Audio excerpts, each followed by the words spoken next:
ప్రతిభామూర్తులు మధుర స్ఫూర్తి అనే సభా కార్యక్రమం ఏర్పాటు చేయడం జరిగింది. ఈ సభకు విచ్చేసిన కళాభిమానులు, కళాపోషకులు, కళాప్రియులు, సాహిత్యాభిమానులందరికీ కూడా మరొకసారి శిరస్సు వంచి నమస్కారాలు తెలియజేసుకుంటున్నాను.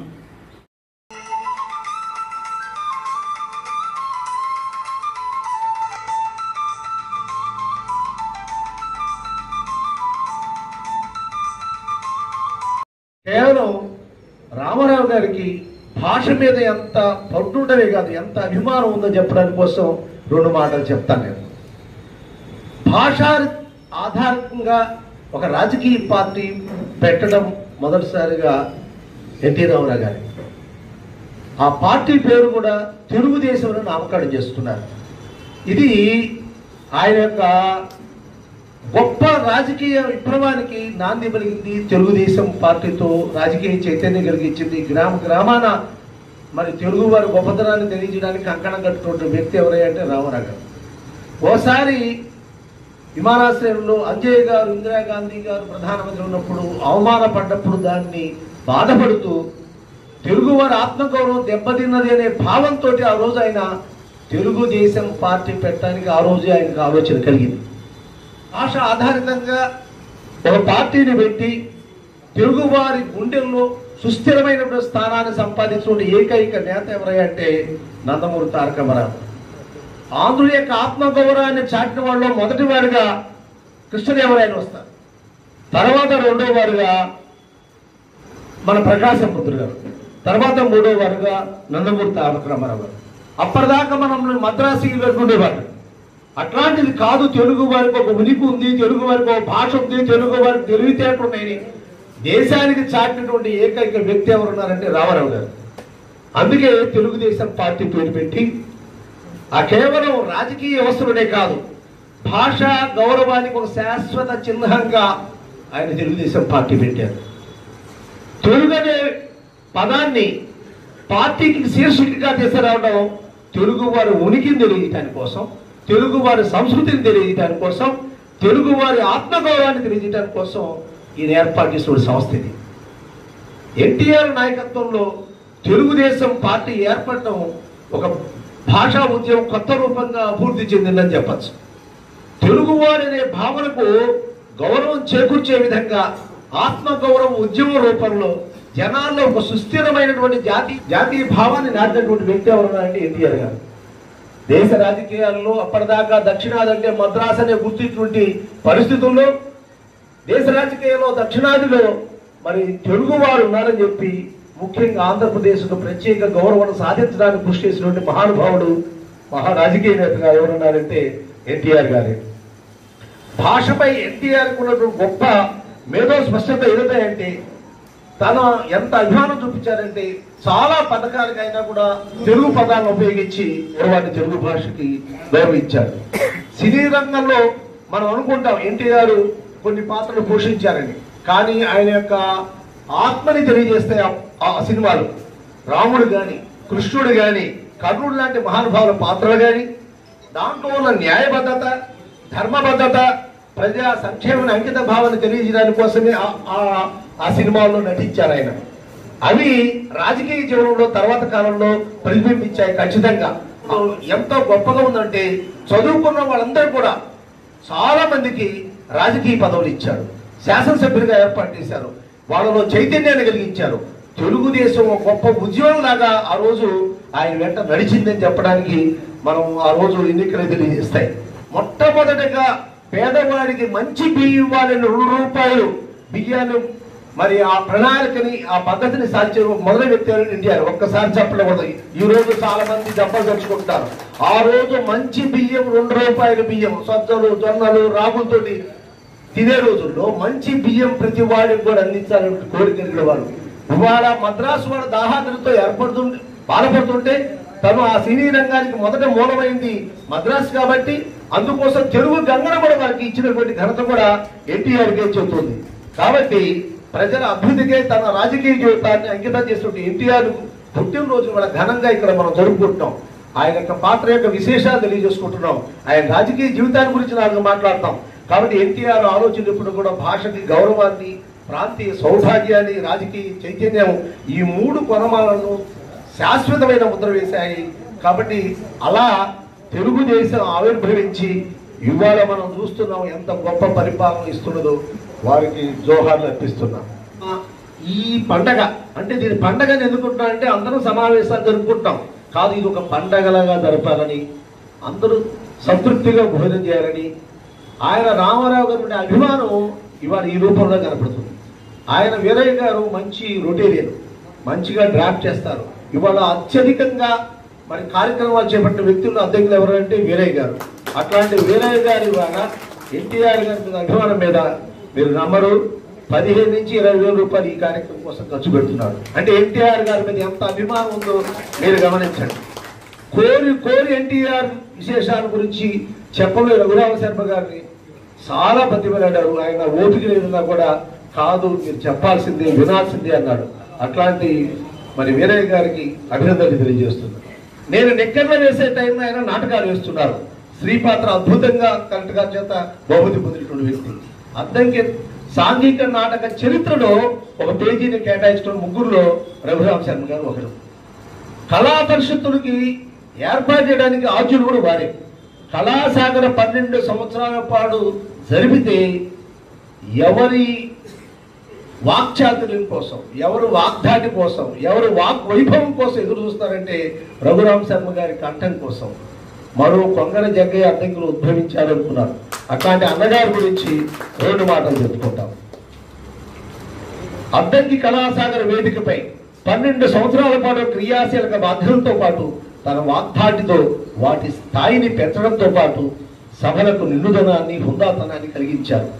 ఆ రోజు ఆయన కంచుఖండంతో మరి పెద్ద పెద్ద రంగనాథులు లాంటి వారు, రేవూరి అనంతపద్మరావు గారు ఒక మాట అన్నారు అన్నగారిని, ఏమయ్యా నువ్వు ఆడిషన్కి రాకూడదా, వేరు ఆర్టిస్టుగా తీసుకుంటా ఉన్నారు.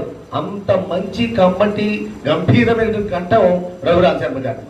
చాలా చోట్ల మనం సభలు పంచబట్టం చూస్తున్నాం, కానీ అన్నగారి ప్రసంగం ఉంది అంటే, సినీ సమీక్ష ఉంది అంటే, సినీ విశ్లేషణ ఉందంటే మరి జనం 100కు తగ్గకుండా ఉంటారు. అట్లాంటి గొప్ప కంఠలు ఏమున్నది, భాషలో స్పష్టత, మాటల్లో గంభీరత, పాటలో శ్రావ్యత, ఈ 3 కలబోసినటువంటి అందమైన రూపమే అన్నగారు రఘురామ శర్మ గారు. వారిని గజేంద్ర మోక్షాన్ని వివరించాడు సుజన సాహిత్య సంస్థల్లో. పోతని వారి యొక్క హృదయం ఆ రోజు ఆవిష్కరించబడింది. అందరి శ్రోతల్ని ఒక ఆధ్యాత్మిక లోకాల్లోకి తీసుకెళ్లి భక్తి గంగలో మనల్ని ఉనకలేసినటువంటి గొప్ప కంఠం వారిది. కళాసాగర్ వ్యాఖ్యాతిగా ఉన్నప్పుడు శర్మ గారి స్వరప్రభ సాహితీ సరస్వతిగా ప్రభవించి సభికుల్ని రంజింపజేసింది. గొప్ప అనుభూతులు ఇప్పుడు కూడా మా అందరికి మిగిల్చింది. శ్రీకృష్ణ పాండవీయం, సీతారామ కళ్యాణం అలాంటి చిత్రాలపై సమీక్షలు చేస్తున్నప్పుడు వెండితెర మీద చూస్తున్నట్టు మా అందరికీ భావన కలుగుతుంది. పాత్రలు మన ఎదురుగా నడుస్తున్నట్టుగా ఉంటాయి. సన్నివేశాలు, గొప్ప అద్భుతమైన సన్నివేశాలు ఆ రోజు ఆవిష్కరించబడతాయి. అందుకోసమే ఎంతమంది వారి యొక్క ప్రసంగం కోసం వెయిట్ చేస్తున్నారు. ఆ సన్నివేశాలు గుండెకి హత్తుకుండే విధంగా, హృదయాన్ని రంజింపజేసే విధంగా చేయటంలో చేయగలిగినటువంటి కవి. ఆయన కవి అంటారు, ఆయన బిఏ తెలుగు చేశారు. ఆయన లోపల ఉన్నాడు కవి. ఆయన అప్పుడప్పుడు బయటకు చేస్తాడు వాగ్దాటితోటి. ఆ మహానుభావుడు. సినిమా హీరోలకు మాత్రమే అభిమానులు ఉంటారు కాదండి, ఒక వాచస్పతికి కూడా ఉంటారు అని చెప్పడానికి ఇది ఉదాహరణ. ఆ అభిమానులు నేను కూడా ఒక అభిమాని. అంటే సినిమా హీరోలకు అభిమానం ఉంటాం కాదు, రఘురామ శర్మ కూడా చాలా మంది అభిమానులు ఉన్నారని చెప్పడానికి నిదర్శనం ఈ వేదిక. ప్రత్యేకత ఏంటి, వారి సమీక్షా శైలిలో, విశ్లేషణలో పరిపక్వత ఉంటుంది. వాక్య నిర్మాణంలో వర్ణన పుష్టి ఉంటుంది. భావ వ్యక్తీకరణలు అపూర్వంగా ప్రస్ఫుటంగా కనపడుతుంది. అన్నగారి మాటల మంత్రజాలాన్ని, ఆ మాయాజాలాన్ని మరెవరూ కూడా అందుకోవడం సాధ్యం కాదు అనే ఖచ్చితంగా చెప్తాను. ఆ పదపాటిష్యం, భావగంభీరత, విషయాల పట్ల లోతైనటువంటి అధ్యయనం, ఇవన్నీ కూడా వారి విజయాలకు కారణాలు. ప్రతి ప్రసంగం అద్భుతం, ప్రతి వ్యాఖ్యానం అద్భుతం. వారు ఉంటే సభలు కలకలలాడతాయి అని చెప్పడం అతిశయోక్తి కాదు. ఇప్పుడు మనం ఎదురుగా చూస్తున్నాం.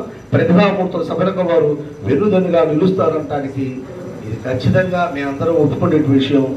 ప్రతిభామూర్తుల విజయంలో వారి పాత్ర ఖచ్చితంగా ఉంది. తర్వాత మా శ్రీనివాసరావు గారు ఎక్కడుంటే అక్కడ చాలా నీడ ఉంటుంది. ఎక్కడి నుంచి తెప్పిస్తాడంటే మైసూరు నుంచి తీసుకొస్తాడు. అసలు ఎంతో గొప్పగా ఎన్టీఆర్ అంటే అభిమానం ఉందో మరి ఆయన ఎస్పీ బాలసుబ్రహ్మణ్యం గారు వచ్చినప్పుడు చూసాం. అసలు ఏర్పాటు చేయాలంటే ఇక్కడ దొరకవంటే మైసూరు నుంచి తీసుకొచ్చి ఏర్పాటు చేశారు. ఇవాళ ఏ రాజకీయ నాయకుడైనా పెద్ద సభలు ఏర్పాటు చేయాలంటే, కుర్చీలు ఏర్పాటు చేయాలన్నా, షామియానాలు ఏర్పాటు చేయాలంటే గుర్తొచ్చే ఏకైక వ్యక్తి ఎవరు ఉన్నారంటే భాస్కర్ సప్లై శ్రీనివాసరావు గారు, మారేడు గారు. ఇంకో గొప్ప విశేషం కూడా, వీరు భాస్కర్ సప్లై శ్రీనివాసరావు గారు మరెన్నో మంచి కార్యక్రమం భవిష్యత్తులో చేపట్టాలని, ఇట్లాంటి కార్యక్రమాలకి వారి అభయస్తం ఉండాలని చెప్పి వీటికి అనాన్యత చాటాన్ని కోరుకుంటూ మైక్ని అధ్యక్షుడు వారు రఘురామ శర్మ గారికి అందజేస్తారు.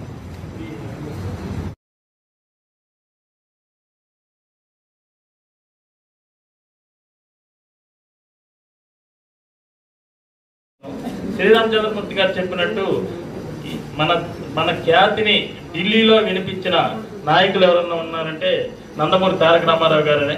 వారు చేసిన పనులు ఇవాళ చాలా శాశ్వతంగా ఉన్నాయి. 2 రూపాయల బియ్యం కానీ, పక్కా ఇళ్ళు కానీ, ఆర్టీసీ డిపోస్ కానీ, ఇట్లాంటి కార్యక్రమాలు ఆయన పెద్ద ఎత్తున తీసుకొచ్చి రాష్ట్రంలో ఎన్నో ప్రతిష్టాత్మకమైన కార్యక్రమాలు నిర్వహించిన వ్యక్తి రామారావు గారని తెలియజేసుకుంటున్నాను.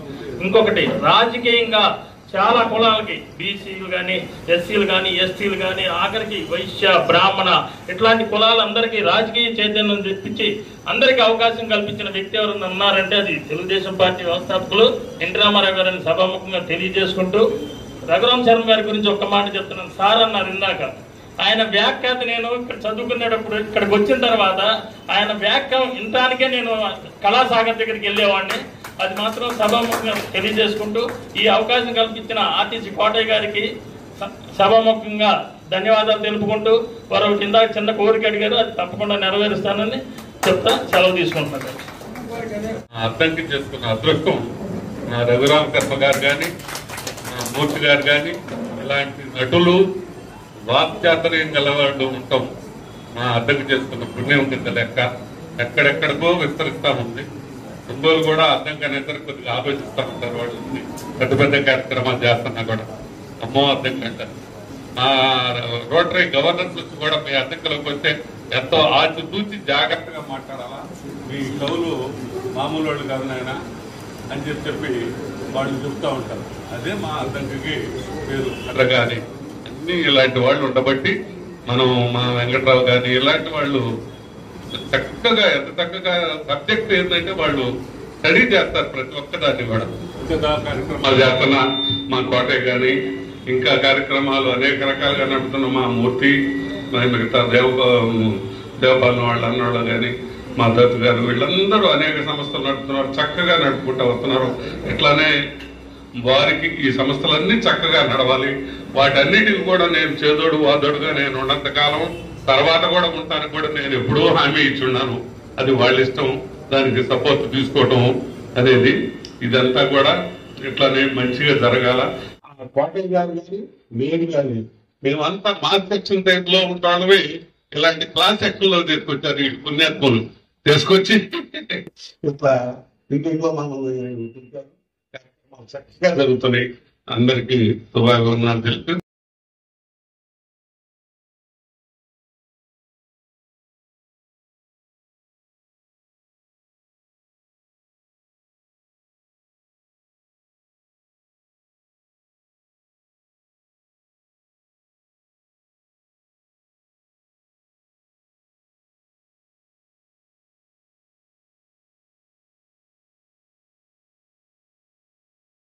జయంతి సభకు ఇచ్చేసిన సినీ కళాభిమానులందరికీ అభివందనాలు.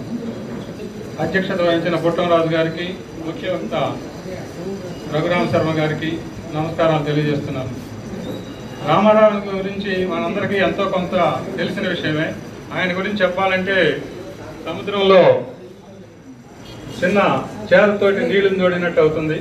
ఆయన జీవితం అంతా ఒక మహా వ్యక్తిత్వ వికాస గ్రంథం. ఇప్పుడు ఆయన గురించి చెప్పుకోవాలంటే టైం లేదు కాబట్టి ఈసారి ఎప్పుడైనా మరలా చెప్పుకోవచ్చు, ఎందుకంటే తొందరగా సభ ముగించాలి కాబట్టి. సినీ రంగంలో, రాజకీయ రంగంలో ఆచంద్రార్కం నిలిచిపోయే మహానుభావుడు. ఆయనకి నివాళులర్పిస్తూ ముగిస్తాం.